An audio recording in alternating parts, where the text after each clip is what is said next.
starting the recording. Okay.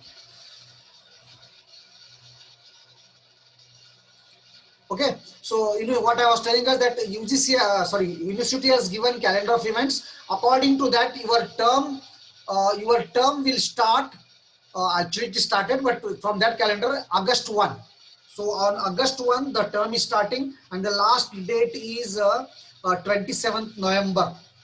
Last working day is 27th November, and most probably your exams will be in the last week of December. Even second some details also has been given to you. If you want, I will share with you. That is different thing.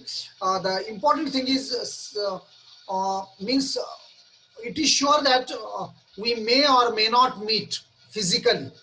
Physical classes और contact classes chances पता नहीं कितने दिन है. अभी कम से कम अगस्त सितंबर तो online ही चलेंगे मेरे हिसाब से. सो ये मैं कुछ नहीं बोल सकता. Everything will depend on situation. Even nobody can predict it.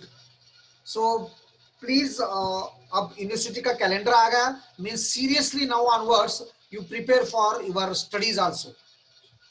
अभी अभी ये तो यूजीसी तो बोला कि सितंबर 1 से स्टार्ट करो. यूनिवर्सिटी 1 अगस्त को स्टार्ट किया.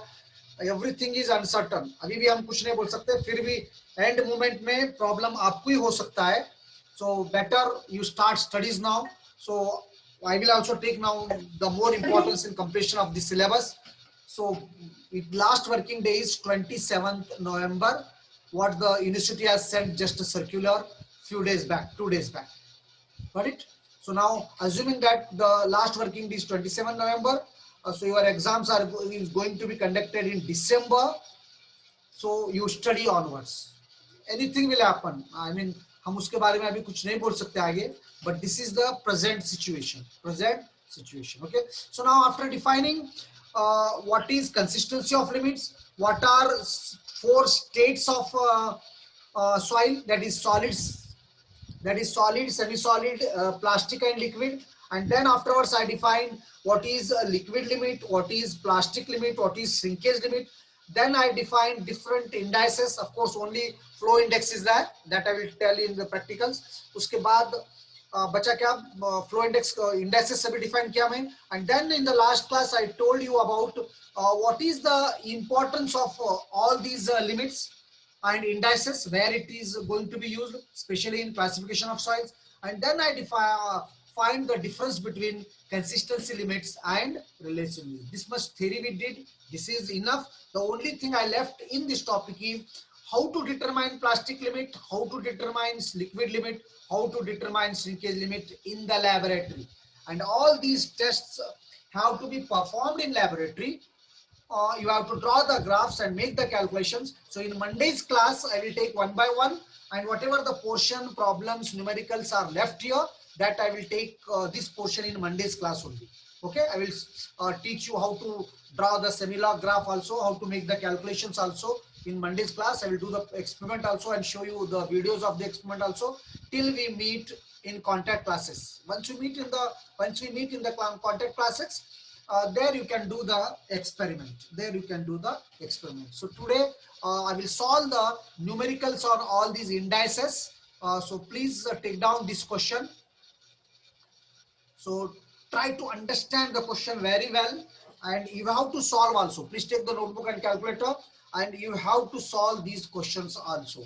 Now the first question you take, first question I will tell you, but the second question is similar to first question. So you have to solve it. First question in detail, I will teach you. First question in detail, I will teach you. So what is the question here? So please now don't miss the classes. Attendance is also important. Understanding is also important. Now as the last date of working is given, means exam will be conducted. So please be serious. Hardly 42 students are there still. So still again, once again, I request you, please be regular to the classes and attend all the classes. और आप ऐसा बीच-बीच में कभी-कभी आते रहे तो समझ में नहीं आता, because एक कड़ी जुड़ी हुई है, a chain is there. So one topic is related to another. If you can't understand, if you are absent from the previous one, you are not going to understand the present one. Okay. So now coming to the question.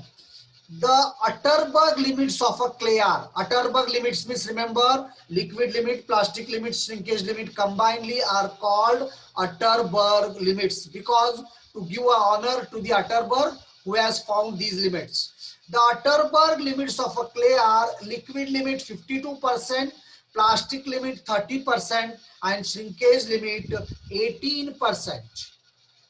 The Atterberg limits of a clay are liquid limit 52%, plastic limit 30%, and shrinkage limit 18%. Got it? तो तीनों limits आपको दिया हुआ है. Question लिख लो please सभी लोग. If the specimen of the soil shrinks from a volume of 39.5 centimeter cube at the liquid limit to a volume of 24.2 centimeter cube at the shrinkage limit, calculate E and true specific gravity. True specific gravity. तो यहां पर क्या क्या दिया आपको, देखिए, और आपको क्या क्या दिया. It has been given liquid limit is given, plastic limit is given, shrinkage limit is given to you, and what it has, volume change is given. Means when the specimen was in liquid limit, the volume was 39.5 centimeter cube, and when it was in shrinkage limit, shrinkage limit के बाद volume change नहीं होता, तो shrinkage limit में 24.2 centimetre cube है. तो आपको क्या क्या निकालना है, ई निकालना है, दैट इज वाइड्स रेशियो, आपको ई निकालना है और स्पेसिफिक ग्रेविटी निकालना है. जी अब तो प्लीज क्वेश्चन लिख लो और ये प्रॉब्लम मुझे डिटेल में करने दो, उसके बाद सेम एक प्रॉब्लम मैं आपको देता हूं, आपको करना है. तो डाटा क्या क्या दिया है यहाँ पर, liquid limit, plastic limit and shrinkage limit has been given to you, and what is the volume of the specimen when it was in the liquid limit and when it was in the shrinkage limit, it is also given. So you have to find E, that is White's ratio, and the true specific gravity. You have to find the White's ratio and true specific gravity. So please 2 minutes time I will give you. ये question लिख लो please, आप सभी लोग please लिख लो, और be serious from now onwards. As calendar of events of university is there, so we have to follow it strictly. So I was also going very slow for the completion of syllabus, so I have to complete now syllabus also. So please take down the question. The Atterberg limits of a clay are liquid limit 52%, plastic limit 30%, and shrinkage limit 18%. If the specimen of this soil shrinks from a value of 39.5 centimeter cube at the liquid limit, to a volume of 24.2 centimeter cube at the shrinkage limit. याद रखो, shrinkage limit के बाद जो भी पानी डालते हैं आपको एक्स्ट्रा पानी रहता, वो वाइड्स रेशियो के बाहर रहता. ओके, तो ये वैल्यूम है बाहर का श्रिंकेज लिमिट का एक्सेस 39.5 जो कि लिक्विड लिमिट में था, और श्रिंकेज लिमिट में इसका वैल्यूम है 24.2 सेंटीमीटर क्यूब. आपको निकालना है what is E and what is specific gravity. Now I will draw the figure first. See here, this is the volume of the specimen when it is at liquid limit. ये जब liquid limit में था उस वक्त इसका specimen ऐसा था, आप बना लो. That is figure A. Figure B क्या है, figure B is the volume of the specimen when it is at shrinkage limit. When it is at shrinkage limit. और याद रखो श्रिंकेज लिमिट के बाद वॉल्यूम तो चेंज नहीं होता, फिर भी हम वॉल्यूम वाटर कम कर रहे हैं, वाटर कंटेंट, तो वाटर कंटेंट हम पूरा निकालेंगे. So last case is dry sample, that is C. यहां पर पानी बिल्कुल नहीं है, यहां पर पानी है लेकिन एक्सेस है, श्रिंकेज लिमिट से ज्यादा है, लिक्विड लिमिट तक है. और यहां पर जो पानी है, ये पानी जो है ये श्रिंकेज लिमिट तक है, और यहां पर पानी बिल्कुल सूखा हुआ नहीं है, सूखा हुआ है, लेकिन इसका और इसका दोनों का वैल्यूम सेम रहेगा, क्योंकि इवन वाटर निकालने के बाद भी श्रिंकेज लिमिट के बाद वैल्यूम चेंज नहीं होता. तो ये तीनों भी फिगर आप बना लो पहले जल्दी फटाक से, बहुत इंपॉर्टेंट है. एक प्रॉब्लम मैं डिटेल में करता हूं, नेक्स्ट प्रॉब्लम आपको ही करना है, याद रखो. क्वेश्चन कहीं पे कुछ डाउट है तो चैट बॉक्स में इमीडिएट पूछो. ये तीन स्टेट्स है सॉइल के, एक लिक्विड लिमिट में, एक श्रिंकेज लिमिट में, एक ड्राई सैंपल में। याद रखो ड्राई सैंपल सेम रहता।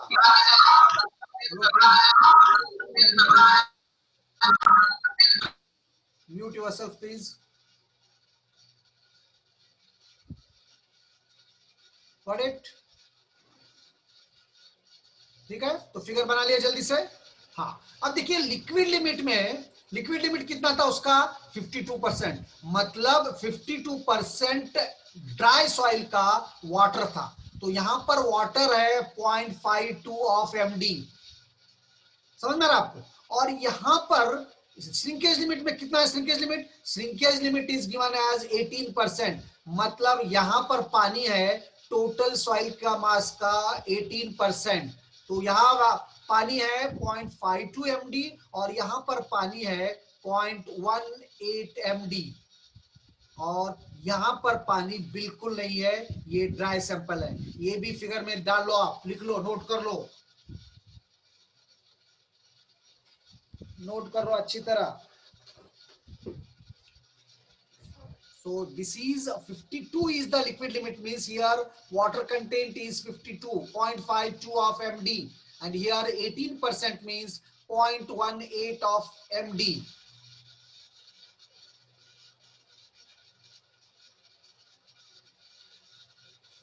Now यहां पर क्या बोल रहा, लिक्विड लिमिट में वॉल्यूम 39.5 सेंटीमीटर क्यूब था, श्रिंकेज लिमिट में 24.2 बन गया। मतलब ये दोनों के बीच में पानी का डिफरेंस कितना है?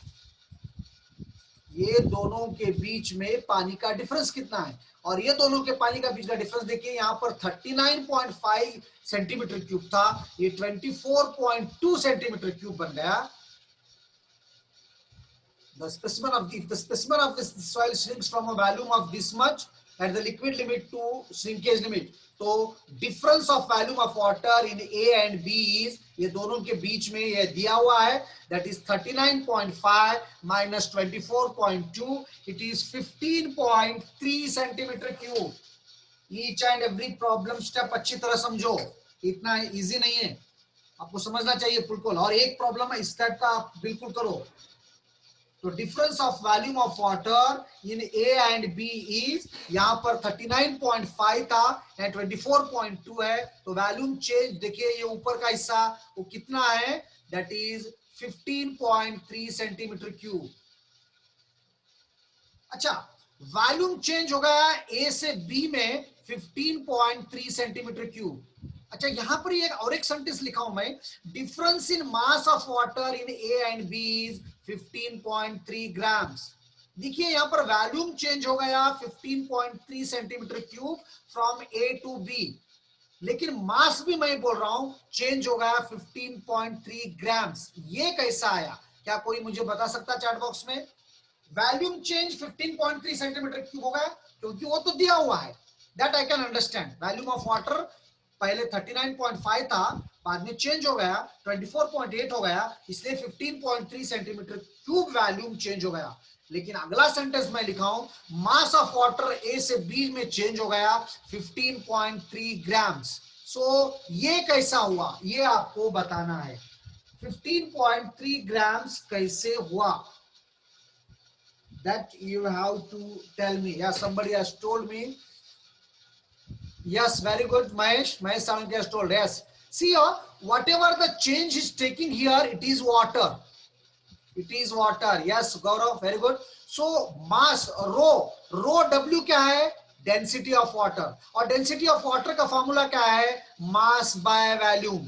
मतलब अगर से वॉल्यूम चेंज 15.3 हो रहा, तो मास भी उतना ही रहेगा, वो ग्राम्स में आएगा, क्योंकि रो डब्ल्यू का यूनिट है 1 ग्राम पर सीसी, 1 ग्राम पीसीसी। देखिए rho is equal to mass by volume, rho is 1, volume is 15.3, तो mass is equal to how much, mass is equal to rho into volume, that is 1 into 15.3 centimeter cube. It will come in terms of grams, so 15.3 grams. So volume change हो गया ए से B में 15.3 centimetre cube, तो difference in मास भी हो गया 15.3 grams. Please ये दो स्टेप लिख लो।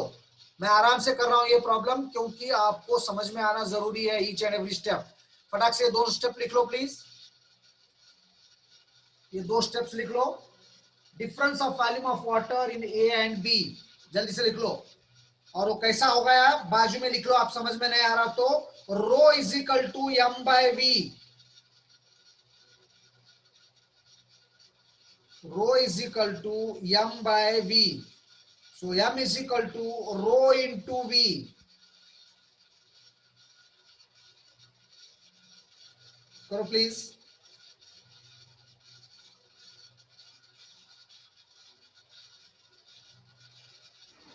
तो लिख लिए। सो तो कितना हुआ लिखिए, मास वॉल्यूम कितना चेंज हुआ, 15.3 सेंटीमीटर क्यूब। वॉल्यूम कितना चेंज हुआ, 15.3 सेंटीमीटर क्यूब। और मास कितना चेंज हुआ लिक्विड लिमिट से श्रिंकेज लिमिट में, 15.3 grams. So 15.3 grams, 15.3 grams. Got it? Now, one more thing.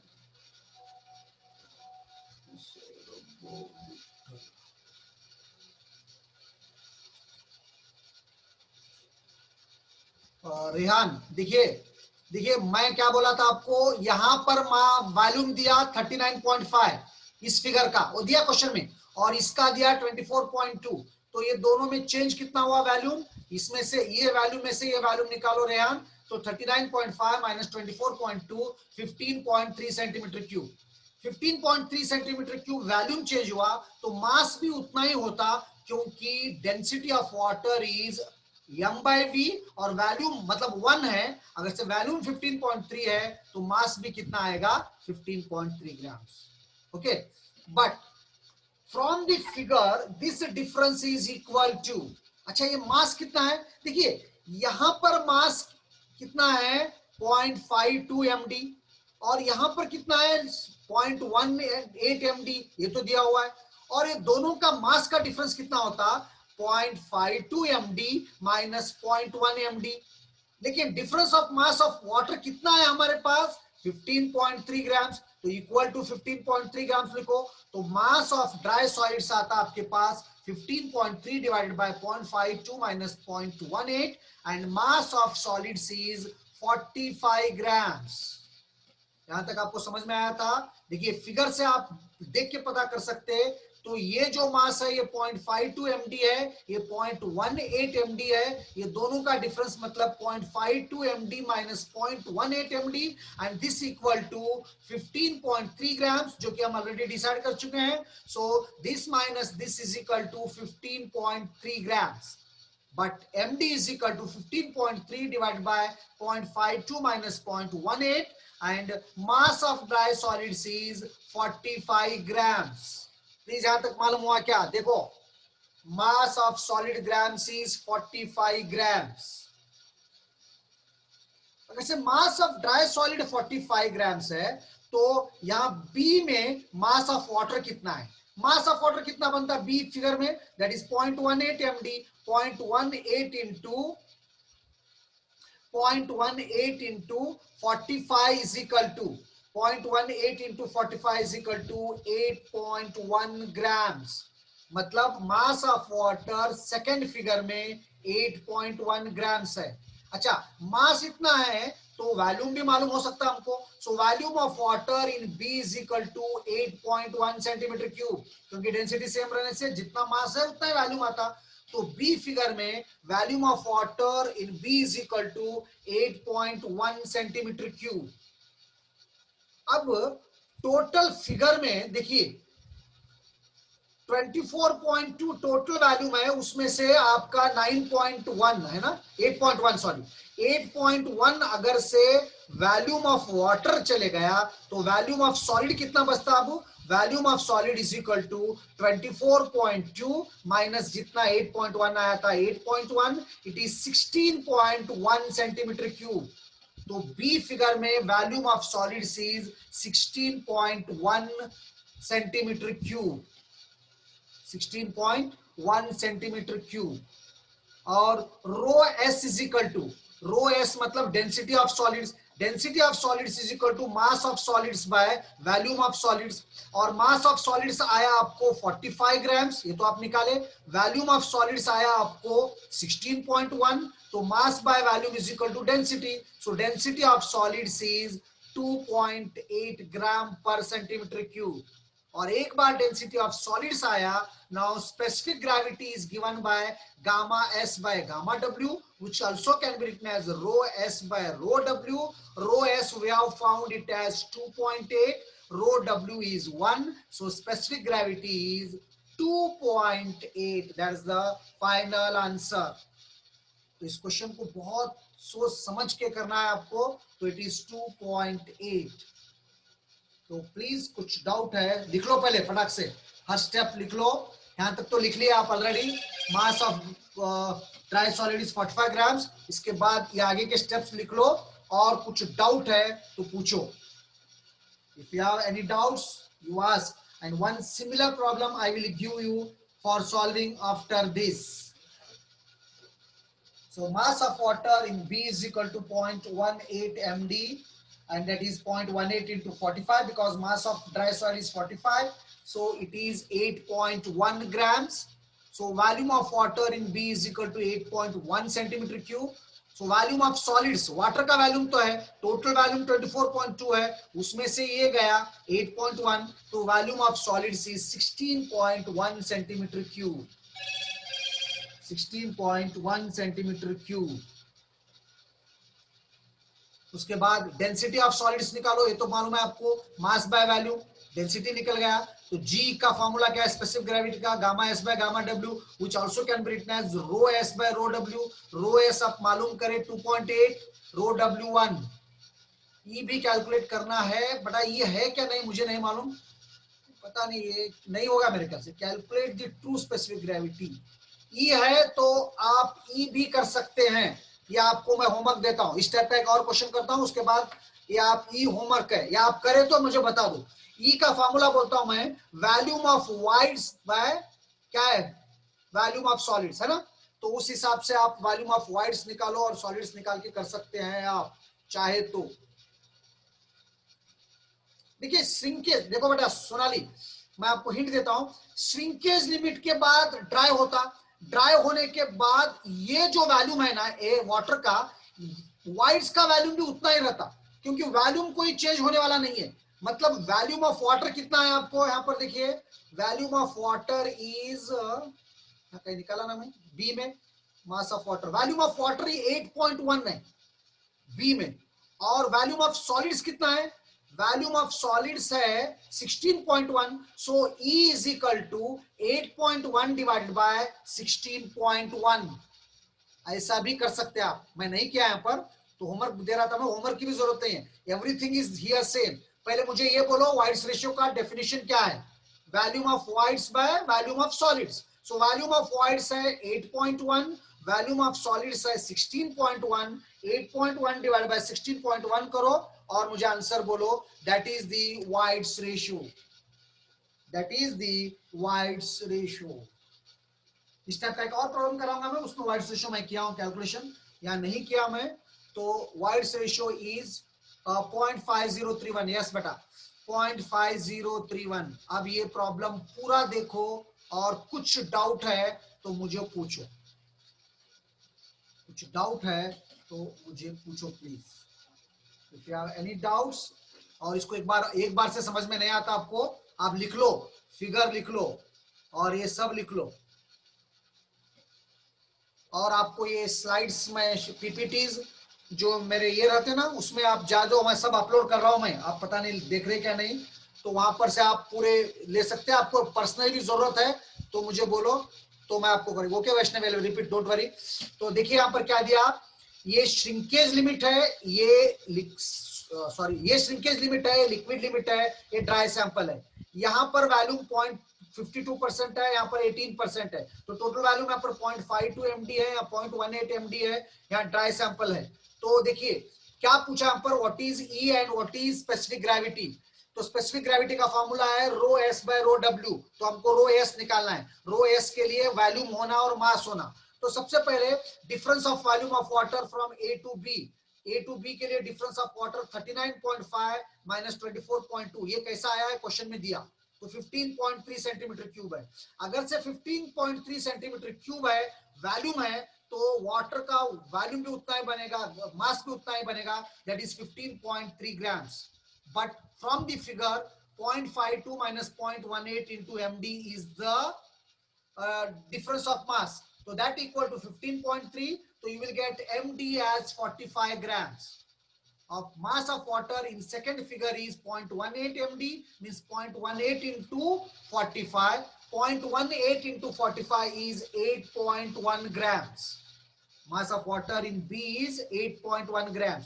जितना mass रहता उतना ही वॉल्यूम रहता, तो volume of water in B is again 8.1 centimetre क्यूब, this is because rho is equal to 1 here. उसके बाद वॉल्यूम ऑफ वाटर आया second figure में, वॉल्यूम ऑफ सॉलिड्स आता 24.2 माइनस 8.1, इट इज 16.1। तो E का फॉर्मूला है VV by VS, so VV is 8.1, VS is 16.1, so 0.50 something you will get E। लेकिन यहाँ पर हमको E नहीं होना है, we want G, that is specific gravity, rho S is given by density of solids and density of solids is md by Vs, md है आपके पास 45, volume of solids है 16.1, so density of solid is 2.8 gram per centimeter cube। So once you get density of solids, then specific gravity is defined as gamma S by gamma W, or rho S by rho W, same thing। So rho S you have calculated already 2.8, rho W is 1 standard value, so specific gravity is 2.8, specific gravity is 2.8। Please लिख लो, थोड़ा दिमाग का question है, इस type के एक दो आप खुद सॉल्व करें तो आपको अच्छी तरह और समझ में आता। और फिर एक बार मैं आपको बोलता हूं, शायद मुझे उम्मीद थी कि कॉन्टैक्ट क्लासेस ज्यादा चलेंगे, ऑनलाइन कम चलेंगे, लेकिन ऐसा नहीं लग रहा अब, तो शायद आपको ऑनलाइन के ऊपर ही ज्यादा पढ़ाई करना पड़ेगा, तो इसीलिए प्लीज सीरियस हो जाओ।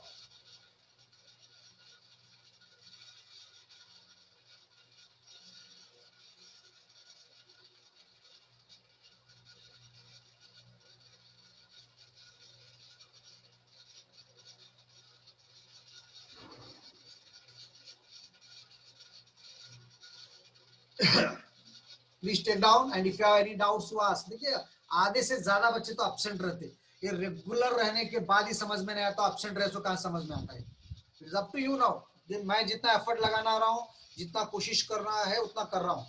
चलो कॉन्टैक्ट क्लासेस हो गए तो अच्छी बात है, मैं और आपको और डिटेल में बताऊंगा, लेकिन नहीं हो गए तो मुश्किल होता है, इसलिए प्लीज अटेंड करो क्लासेस। इसके बाद 2 मिनट के लिए ब्रेक ले लो, उसके बाद फिर नेक्स्ट सेकेंड पार्ट के लिए आप फिर वापस आएंगे 2 मिनट के बाद। So the answer is 2.8. GS is 2.8. 15.3 why? Snehal Raut, see here. C56, you have to be regular. आपकी कड़ी टूट गई है, समझ में नहीं आ रहा, तो कहां समझ में नहीं आ रहा वो